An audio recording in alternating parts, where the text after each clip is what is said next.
Prospect House Media. And now, prepare yourself for the only weekly podcast you won't want to miss. Welcome to the Ameritocracy Show with Troy Edgar, live from our studios in Los Angeles and Washington, D.C.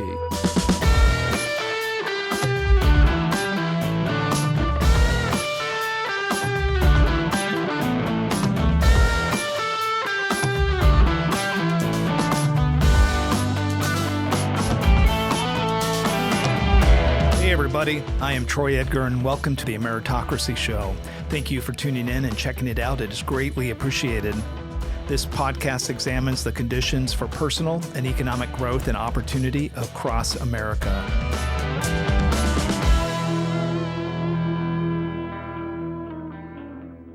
This week, hospitality leader Jennings joins me here at my Washington, D.C. studio. We discuss the importance of embracing guests, personal branding, and the place hospitality holds in every aspect of our lives. He also explains how to use this hospitality mindset to, as he puts it, bring out the light in others. Jojo has made a name for himself here in Washington, D.C. He grew up in Florida and had great role models in both his parents. He studied culinary arts at the Johnson & Wales University and spent almost 14 years with the Ritz-Carlton. There, he credits learning the importance and responsibility to help maintain the excellence of a brand. I met Jojo in 2020 when I lived in the Wharf here in Washington, D.C. We both found ourselves engulfed into the pandemic while still trying to carry on our business activities and take care of our staff. His signature graciousness is evident through all of his interactions, be it with guests, staff, or the community. In a profession or city with so much going on, it's sometimes hard to distinguish yourself. Jojo breaks it down to the basics. I hope you enjoy it. Good afternoon, Jojo. It's so nice for you to be here. Thank you so much for coming. Thank you so much. Thank you for inviting me. I really appreciate it. You're very welcome. And I love you being able to have the opportunity to come up here to the Prospect House here in Washington, D.C. And I've been super excited to have the opportunity of having you on the show. You and I met 2019, 2020 in the Wharf down in Washington, D.C. as everything was going great. The world was on fire. I had just come in to work in the previous administration, and I lived in the Wharf, and all of a sudden the pandemic hit. And as we started going through that, you and I've talked about it. The way I put it and describe it to people is the water level drops in the Wharf to really who is in the community of Washington, D.C., especially in the Southwest area, because all the tourists were gone. Mm-hmm. And many of the people that lived in the nice high-rises there moved out because they didn't need to be living there anymore through telecommuting. That is correct. The difference, I think, for me is at Homeland Security, I had to go in every day. And so my office was probably about a quarter of a mile from and that's why I moved down there so I could walk into the office through the barren streets. So no one was there. The harder part, and this is where you and I kind of came connected, is I have lived on the road a lot, and my wife and I are bi-coastal, so we kind of go back and forth, and I do not cook food. And so I am really bad, and so restaurants are my survival. Sure. And so in the hospitality side of the Wharf, I had an opportunity there was only 3 or 4 of the many that stayed open, and where you were at and doing an unbelievable job. Thank you. Yeah, I started to feel a brotherhood with you. Thank you. Thank you so much. Yeah. It was interesting because we had just opened a restaurant in February and the world shut down in March. Wow. So it was a huge transition for us. And the only thing I knew is that we needed to bring hospitality to the world at the time because people were going through so much and our industry was going through so much. It was a huge dip. And so we had to move forward and we had to give the best hospitality we can give. Yeah, it was really tough because, there was a lot of hard times even for the restaurants to get people to come in because I think it wasn't just there wasn't people living there. The people were nervous to be in the workspace. And so it was kind of hitting on all sides. One of the things that I recognized early on when I met you, and like I said, I'm on the road a lot all over the U.S. and the world. So I'm pretty keen to meeting people, especially in hospitality, whether in hotels, restaurants, anywhere. You definitely have a unique brand about yourself, unbelievable personality, and you really kind of tap into who your customers are. And I thought right off the bat, my wife would come to Washington, and we would just. You got to be a part of, like, we got to go down and see JoJo. And it's like, is he a part of this now? And so you just have a way of endearing people. Thank you. Thank you so much. Yeah, but I think what would be interesting is that, could you give our listeners a little bit of an idea of your background and kind of where you started? Because your story is fascinating. So I've always had love of hospitality, had love of food. My grandmother and grandparents owned a farm in Port Tobacco, Maryland, and we used to go to their house, all the grandkids, during the summer months and tend to the farm, and food was such a huge thing for us. So I had inspiration to go to college, and I had inspiration to go to Johnson Wales University in Miami. Unfortunately, with the pandemic, that no longer exists. But I did 4 years at Johnson Wales University and got hired at the Ritz-Carlton in Naples, Florida. At the time, that was the #1 Ritz-Carlton in the world. We set the precedent of the Ritz-Carlton worldwide. And I spent 15 lovely years with them, which was fantastic. But I learned so much in that environment. I learned so much about hospitality, about guests. We call them guests. We don't call them, we call them guests. They're our guests at our home. And through that, I learned how to be a better person when it came down to really engaging with people and making people very, very happy. And any place I moved to, any place I went, I really wanted to make sure they were happy. And then I ended up moving to D.C. Unfortunately, my dad got sick, and I gave up everything and moved to Washington, D.C. And then through 2 or 3 different companies, I was hired at the Grill with Need Hospitality and Design. And it's been super positive ever since. Yeah, it's interesting. That company has a suite of a lot of great restaurants in Washington, D.C. And I think after getting to know you and your service-oriented perspective, I started, doing a lot of research on some of the different areas that your company works at and the different restaurants there. And so, and I think what it did for me is it made me realize that you are kind of in a major league field within restaurants in DC. And, being that I've eaten everything from, I hate to say it, McDonald's to the Grill or Succotash or any of those things. But the reality is like, there's a little bit of a stratification of the restaurants and the type of quality and standards. And I guess, for me, it's important to eat healthy. And so I also need to make sure that, where I'm going into these places, it might be a little expensive, but that's where I'm going to spend my mad money because I don't want to have a bad diet. But yeah. So, question for you, I look, when you said that you had went to school back in Miami and as you were working your way through the process, in your field in hospitality, the credentialing process of kind of putting yourself out there, it's hard to say that you need more credentials than the Ritz-Carlton, but, talk about the Ritz-Carlton and juxtapose it towards education or anybody that goes to a culinary art school.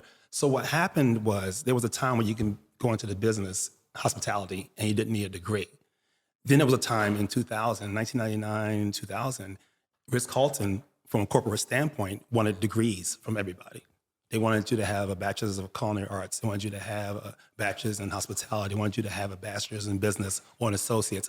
But they wanted you to have a degree. So they went out and actively looked for those of us in college. And I was just finishing up at Johnson Wales University, and I got hired at the Ritz-Carlton. And when you get hired at the Ritz-Carlton, they only hire, I think, top 10% of the applicants. So it was, I knew I had to get in there, especially in Naples, Florida. I had to get in there. But we see the transition in that in hospitality. It's huge. I think at one point, there's more people going to hospitality universities than going to law school. Wow. At one point. Yeah. I'm not sure where it is now, but that basis was so successful for me in my growth and, in my field, in my career. And I'm glad I have it.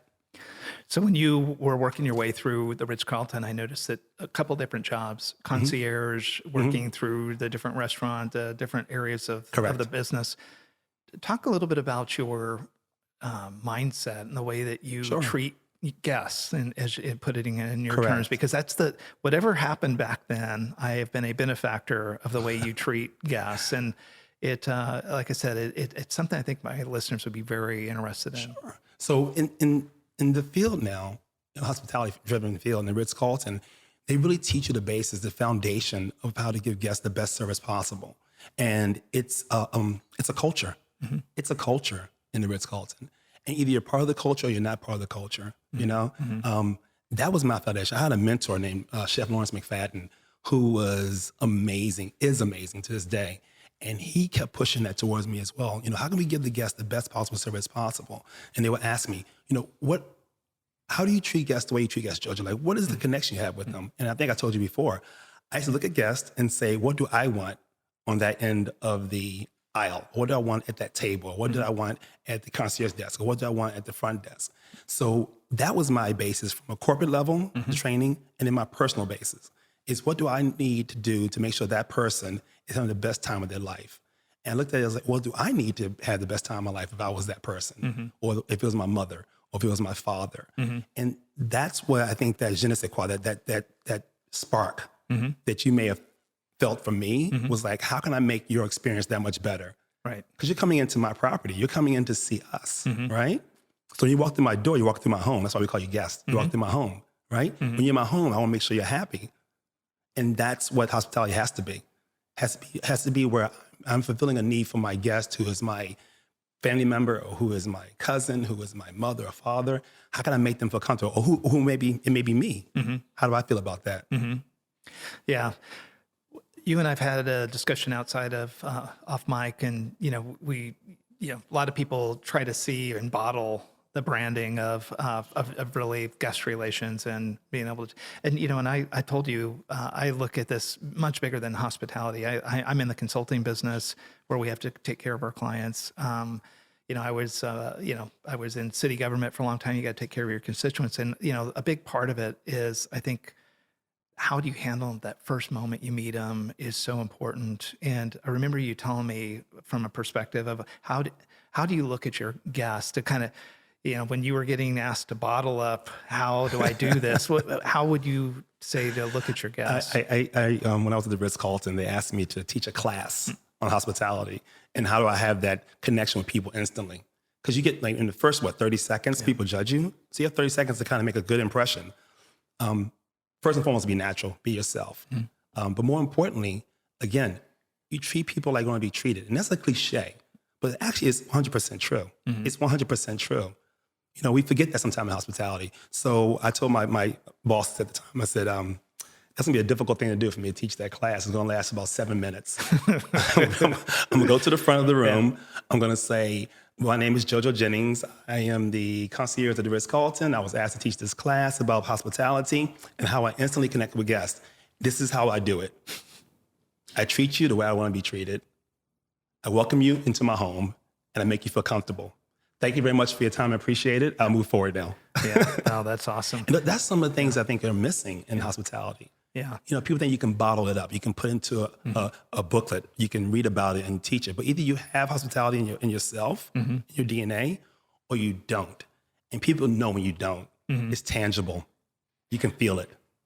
So once you get past the introduction, you start to build a relationship. Sure. The other thing that I think is very interesting about you is your ability to personally brand yourself in corporations and restaurant and hospitality areas where the restaurant or the hotel or whatever really has its own brand. And so sometimes it's hard to step outside and establish yourself as that person. And I think I've had another person on a previous show that had started pretty significant restaurants, bars, nightclubs in Orange County and Los Angeles. And he would talk about, it's about the personal part of making sure that they feel that they can relate with you, and that branding of the person, being able to kind of remember who that person is. And this my other friend, very outgoing personality, very dresses in a certain way. And I think, in the hospitality where it's sometimes monolithic, people are just, let you in the door. The other thing that always stepped out with you is, in my perspective, was that you have a personal style and it matches your personality. I love the bow ties, man. What can I say? Bow ties. Yeah, because very few people could pull those off. So there's a story behind the bow ties, if I may. Yeah, please. Okay. So years ago, I was working in Naples, Florida, and I was one of the Golf Show Life Men of the Year. It's like the Washingtonian magazine, you know. And one of my friends gave me a bow tie for a photo shoot. And I wore the bow tie. It was great. And there was, I think, 7 or 8 other men in this magazine. And everyone kept mentioning the gentleman with the bow tie and the glasses. Who's the gentleman with the bow tie and the glasses? So I went to another philanthropy event, and I wore a bow tie again. And then I wore a bow tie again. And all of a sudden it became people remembered me. You're JoJo, right? The bow tie and the glasses. And then it became kind of my brand in a sense. And it kind of snowballed. And so when I went to other jobs or other events, I'll wear a bow tie, and it gave me a presence. When I joined other companies, I continued with the bow tie, and it became not only just a presence, but now they knew I was a gentleman they needed to talk to if there was a challenge or if there was a success. When I work at my company I'm with now, if there's a problem, they go, the manager with the bow tie. Or if they come back, I talked to a gentleman, I can't remember his name. I think his name was Bobo or Toto, but he had a bow tie and these beautiful glasses. So now it's become a brand of my own. And that's how that thing kind of like snowballed. Right. I wore a tie one time and I got ostracized by I can't imagine 15 people. Actually. They were like, what are you wearing? Why are you wearing a tie? So it became my brand. So for the listeners or people that are out there kind of working their way through, it's obviously the technical parts of the job, it's the personality, it's out there putting in the effort, but that personal branding, any recommendations for people to think about? Because sometimes people also try to overdo it. It doesn't fit for the environment that they're in, or they don't have the personality to match the decorum. And so I think that it's a really tricky blend, and you've been able to pull it off. And anything that you could like give the listeners something to think, because a personal brand isn't just necessarily just a bow tie. It's like anything that you can do that can separate you in a way that is positive and that brings people closer. I found, and this happened yesterday, by the way, the aesthetics, a suit, a tie, a haircut, a beard, a glasses, we get that. But the actual brand is genuine care and comfort. The actual brand is caring about what you do, caring about a guest, caring about a person. I met a young lady yesterday at one of our properties, and she was such a wonderful, warm person. I felt compelled to go back to her and tell her that. And she was so pleased. I'm going to remember her because she was just a genuinely caring person. So the brand is not always the aesthetics. The brand is actually you.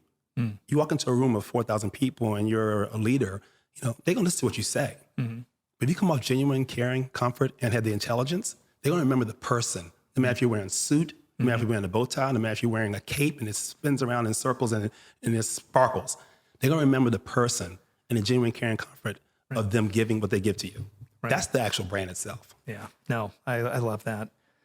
If I switch over to things that become a little bit of our responsibility as you moved up, here you are at the best restaurants in Washington, D.C. Thank you. You've been able to do unbelievable stuff. I'm going to put some stuff in the show notes that, some of the articles, I learned a little bit about you that I didn't know when I was getting ready for this discussion, is that a lot of the work that you had done to help the hospitality industry, to help your workers, so the first part of this that I would like to talk about is, talk about giving back. It seems to be something very important to you. I saw it in stuff that you did in Naples, where you got involved with young professionals, and when you got to here to Washington, D.C., and it's funny. It's not just like you were put in a local little throwaway rag that would have been here. It was the Washington Post, had done 2 articles. And I won't say they were specifically about you, but they really highlighted and used you as a vehicle to make some points. Would you share that a little bit? The reality is that no man is an island by himself. You have to get back to the community, and it's said quite often to get back to the community, but it has to come from a good place, and not just put on a resume. It has to believe in it. So what happened was, in some of the articles you're talking about, is that the hospitality business was hit super hard. Like, we got beat up, and we decided as a company to take one of our restaurants, close it down, and focus only on giving back to the hospitality industry that were hit so hard. So they asked for volunteers. I think we had the COVID happen. One day we closed our restaurant. The next day I volunteered to help. I never stopped. I didn't stop working after COVID, by the way. I never stopped working for one day since COVID. And then part of that was volunteer work. And we gave back to our team, which is a hospitality team. Doesn't matter where you're from. So we had food, hot food. We had toiletries. We had shampoo. We had vegetables from local farmers.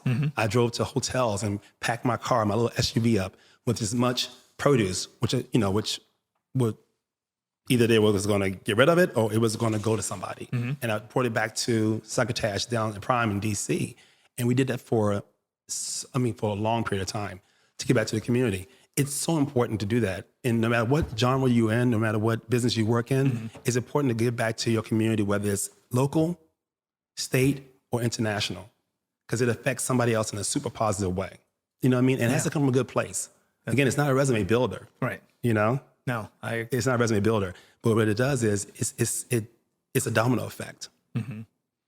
So Jojo, I mean, it's so motivating to hear someone at your level be talking about that, because I notice in the dynamics there are people in individual restaurants, hotels, et cetera, that the younger staff look up to and that want to.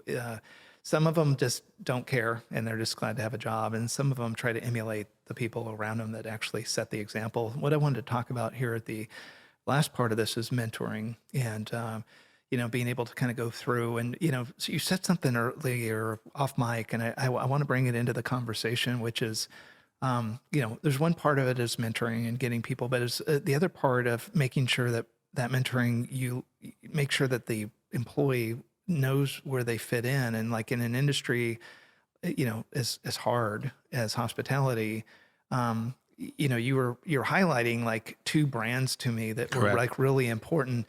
And then if you take that principle, there's many more people working in those brands that don't really leverage what they honestly God-given have. And then there's people at your level where you're really fine-toothing. I mean, these are prime players, right? It's the different leagues, and the people that are at those other brands may end up where you're at, but they should embrace some things up front. It's so, I told you off mic, I had a mentor. You have your parents. That's a given. But once you get a certain age, you have to cut the cord and you got to go out in the real world. And I was lucky enough to find a mentor, or he found me, actually, because I was wet behind the ears and not the person you see sitting in front of you today. I was not this person whatsoever. I'm the first to say it. But he saw a talent in me that I did not see in myself. And he nurtured it, and he pushed me forward, and he never gave up. And to this day, 23 years later, I still reach out to him. Chef Lawrence McFadden, I'll say his name proud and loud. He was somebody who still affects me to this day. So when I, in my career started growing, I found young people that I wanted to mentor and never give up on. They didn't see their own talents, didn't see their own light to shine. And there's so many of them, by the way, that don't see it. And your job is to kind of see that, pull them to the side, put them under your wing, and just convince them that they are worthy of whatever level they're going to go to, whatever step they're going to take. And that doesn't happen a lot, I think. It concerns me that we don't take that time. I feel compelled. I work in 9 to different restaurants.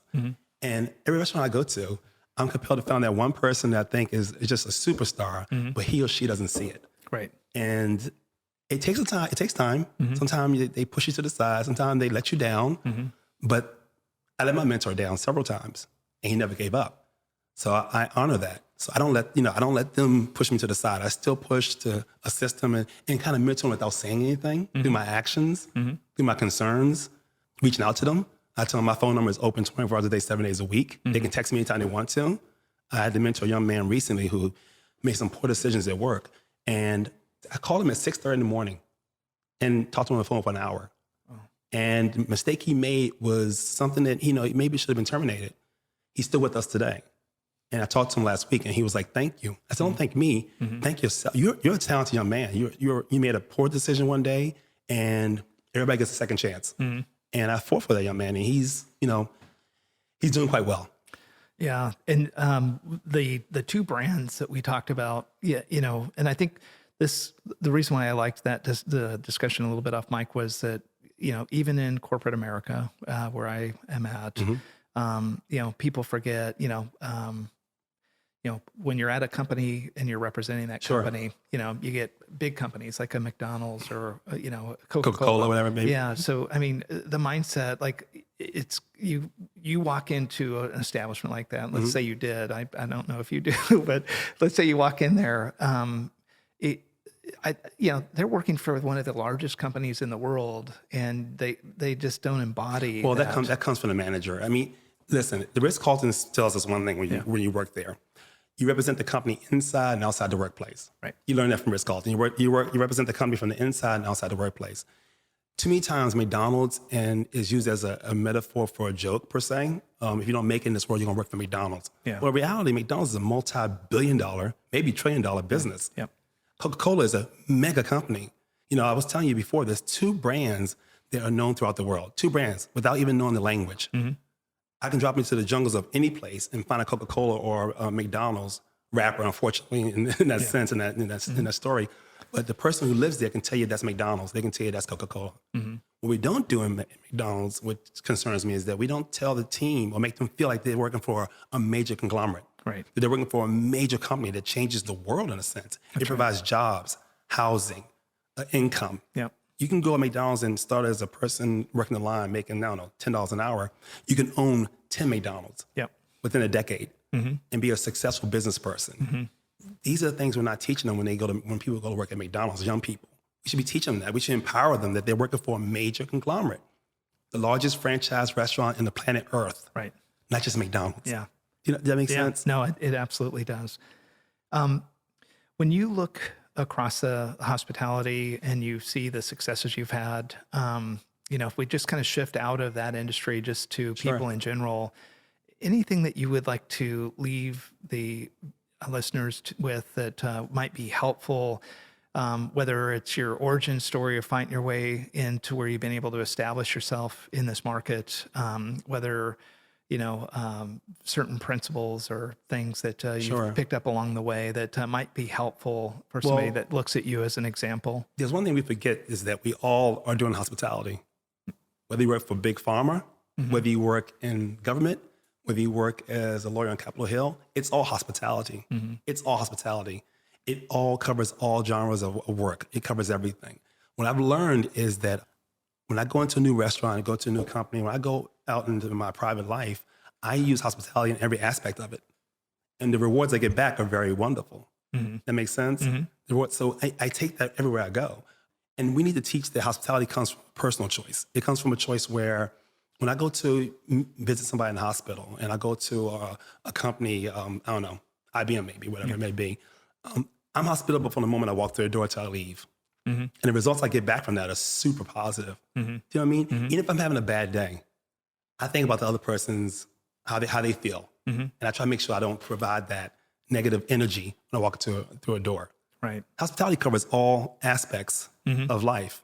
And it used to be just people think, well, just hotels and restaurants. Mm-hmm. No, it's all job, all walks of life. Whether you're an electrician, whether you're a plumber coming to my house, once you walk in my door, hospitality starts there from his or her end to me. Right. Back and forth. That makes sense? Yeah. No, absolutely. This has been very fascinating, Jojo, to hear the story, to get some perspective. I really appreciate you coming down here and being on the show. I thank you for allowing me to come down and speak. I would never thought this would happen. Oh, no, this is awesome. Well, I know it's a beautiful day out there today. The cherry blossoms are out in the basin, and I know you're going to be leaving here and going to probably getting another really nice meal. You take care of yourself, exactly my friend. where I'm going. Thank you so much. Thanks for the time. Yeah, thank you.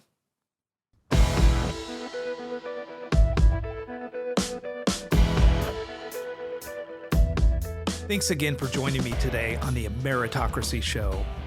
Be sure to follow me on social media and our website at troyedgar.com, where you can get more information and sign up for my weekly email. I hope you have a great week.